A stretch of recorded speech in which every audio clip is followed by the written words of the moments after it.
जब से Donald Trump America के राष्ट्रपति बने हैं, वो बिजनेस में खासी दिलचस्पी ले रहे हैं। वो सभी देशों को धमकी दे रहे हैं कि तेरे पर भी टैक्स लगाऊंगा, तेरे पर भी टैक्स लगाऊंगा, तेरे पर भी टैक्स लगाऊंगा, सब पर टैक्स लगाऊंगा।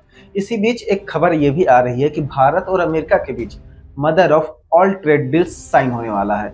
आखिर इस mother of all trade deals में क्या है, इससे भारत को क्या फायदा होगा और अमेरिका को क्या फायदा होगा, और इस डील का महत्व क्या है, इन सारे सवालों का जवाब जानेंगे आज के इस वीडियो में।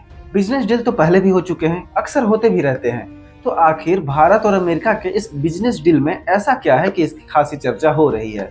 हमारे वाणिज्य मंत्री पीयूष गोयल ने इस डील को नाम दिया है mother of all trade deals, और यही नाम ही इस डील के चर्चा का प्रमुख कारण बन चुका है। डोनाल्ड ट्रंप के अमेरिका के राष्ट्रपति बनने के बाद भारत और अमेरिका के व्यापारिक संबंधों में थोड़ी तनातनी देखने को मिली है। डोनाल्ड ट्रंप ने भारत पर रेसिप्रोकल टैरिफ लगाने की भी बात कही थी। इसी बीच mother of all trade deals की खबर भी सामने आ रही है। तो इस डील का भारत और अमेरिका के लिए क्या महत्व है, इस डील से भारत को क्या फायदा होगा और क्या नुकसान होगा, इन सारे सवालों को जवाब जानते हैं आज के इस वीडियो में। एक्सपर्ट की माने तो भारत और अमेरिका के बीच 2030 तक ट्रेड $500 बिलियन के आंकड़े को पार कर सकता है। अब यहीं पर डोनाल्ड ट्रंप ने एक नया ट्विस्ट ला दिया।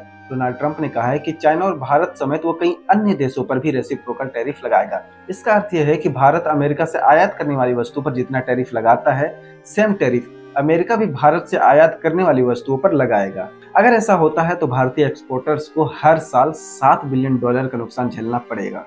अब जरा सोचिए, अगर ट्रंप ने रेसिप्रोकल टैरिफ लगा दिया तो भारतीय अर्थव्यवस्था को कितना बड़ा नुकसान होगा। इसलिए इस नुकसान से बचने के लिए ये जरूरी है कि भारत और अमेरिका के बीच कोई ट्रेड डील साइन हो। अब सवाल ये उठता है कि यह डील, जिसे mother of all trade deal कहा जा रहा है, अगर ये संपन्न हो जाता है तो इससे भारतीय अर्थव्यवस्था पर क्या प्रभाव पड़ेगा, भारतीय कंपनियों पर क्या प्रभाव पड़ेगा, आइए समझते हैं। तो इस डील के फाइनल होने से अमेरिकन कंपनियों को भारतीय मार्केट का एक्सेस आसानी से मिल जाएगा, और इसके साथ भारतीय कंज्यूमर को भी एक फायदा है। भारतीय कंज्यूमर को सस्ते दरों पर अमेरिकन प्रोडक्ट्स मिलने लगेंगे। इस डील की वजह से भारत में अमेरिकी निवेश बढ़ेगा और इससे स्टॉक मार्केट बूम करेगा, इन्वेस्टर को भी फायदा होगा। अब अगर भारतीय कंपनियों की बात करें तो इस डील के फाइनल होने की वजह से अमेरिका में भारतीय कंपनियों को भी नई अपॉर्चुनिटी मिलेगी। कई भारतीय कंपनियां ऑलरेडी अमेरिका में अच्छा बिजनेस कर रही हैं, और इस डील के होने के बाद उनके पास नई अपॉर्चुनिटी होगी और वो अमेरिका में अपने बिजनेस को एक्सपेंड कर सकती हैं। Reliance industry, Tata group, Infosys, Wipro, Adani group जैसे कई भारतीय कंपनियां अमेरिका में अपने बिजनेस को एक्सपेंड कर सकती हैं, अपना बिजनेस बूस्ट कर सकती हैं। अब ये तो हो गई फायदे की बात, लेकिन अमेरिकन कंपनियों के भारत आने से भारतीय कंपनियों को क्या नुकसान होगा, अब इस पर बात कर लेते हैं। तो अगर अमेरिकन कंपनियां भारत आ गई तो भारतीय मार्केट में कंपटीशन बढ़ जाएगा, और इसी के साथ भारतीय कंपनियों के लिए मुश्किलें खड़ी हो जाएंगी। भारतीय कंपनियों को यहाँ पर अमेरिका के प्रोडक्ट से कम्पीट करना पड़ेगा, और अगर कंपटीशन बढ़ता है तो प्रोडक्ट के रेट भी कम होंगे, प्रोडक्ट की क्वालिटी भी बढ़ेगी। मतलब भारतीय कंपनियों को नुकसान हो सकता है, लेकिन इसका अल्टीमेटली बेनिफिट इंडियन कंज्यूमर्स को ही होगा।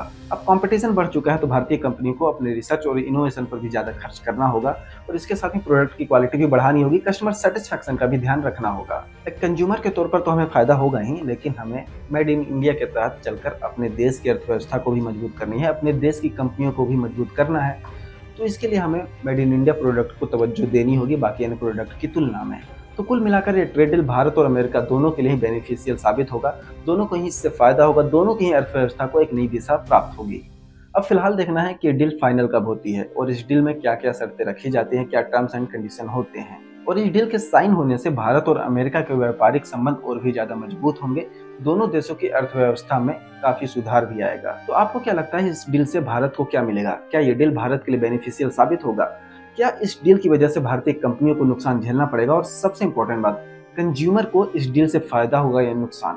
अपनी राय हमें कमेंट बॉक्स में जरूर बताइएगा। लेटेस्ट खबरों के लिए, लेटेस्ट अपडेट्स के लिए वह भारत यूट्यूब चैनल को सब्सक्राइब कर लीजिए। धन्यवाद।